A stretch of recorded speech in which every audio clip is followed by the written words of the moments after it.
ಮೃದುವಚನ ಮೂಲಕ ಗೆಲ್ಲುವುದು ತಿಳಿಯ, ಮೌನ ಮೊಗ್ಗೆ ಒಡೆದು ಮಾತರಣಿ ಬರಲಿ, 3 ದಿನದ ಬಾಳು ಗಮಗಮಿಸುತ್ತಿರಲಿ.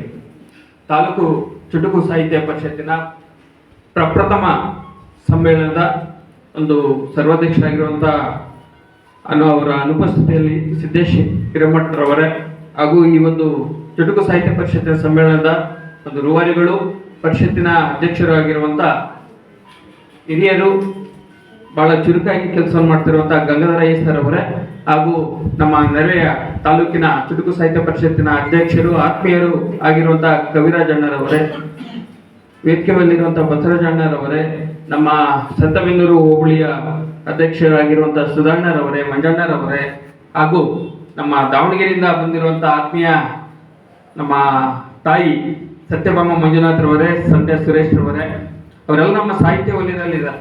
ಹಾಗಾಗಿ ಅವರನ್ನ ಹೆಸರನ್ನು ತಗೊಂಡ್ರೆ ತಪ್ಪಾಗಲಾಗುತ್ತೆ. ನಮ್ಮ ಆತ್ಮೀಯ ನಾವು ಸಾಹಿತ್ಯ ಪರಿಷತ್ ಅಧ್ಯಕ್ಷರಾಗಿ ಯಾವುದೋ ಒಂದು ವೇದಿಕೆಯಲ್ಲಿ ಕಾರ್ಯಕ್ರಮದಲ್ಲಿ ಮಾತಾಡ್ತೀವಿ ಅಷ್ಟೇ. ಆದ್ರೆ ಪ್ರತಿದಿನ ಒಂದು ಸಾಹಿತ್ಯದ ಕೆಲಸವನ್ನು ಮಾಡುವಂಥವ್ರು ಅಂದ್ರೆ ಪತ್ರಿಕಾ ವರದಿಗಾರ.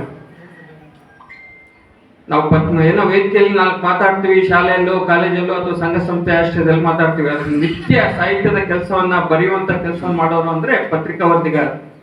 ಅಂತ ಆತ್ಮೀಯ ಪತ್ರಿಕಾ ವರದಿಗಾರ ಆಗಿರುವಂಥ ಚನ್ನಗಿರಿಯ ವಿಜಯ ಕರ್ನಾಟಕ ವರದಿಗಾರ ಆಗಿರುವಂಥ ಸತೀಶ್ ಅಣ್ಣರವರೇ, ನಮ್ಮ ವಿಜಯವಾಣಿ ವರದಿಗಾರರು, ನಮ್ಮ ಆತ್ಮೀಯ ಸಹೋದರರಾಗಿರುವಂಥ ರಾಜಣ್ಣರವರೇ, ಈ ಭಾಗದ ಪ್ರಜಾವಾಣಿ ವರದಿಗಾರರಾಗಿರುವಂಥ ನಮ್ಮ ಆತ್ಮೀಯ ಸಹೋದರರು ಸಂತೋಷ್ ಅಣ್ಣರವರೇ,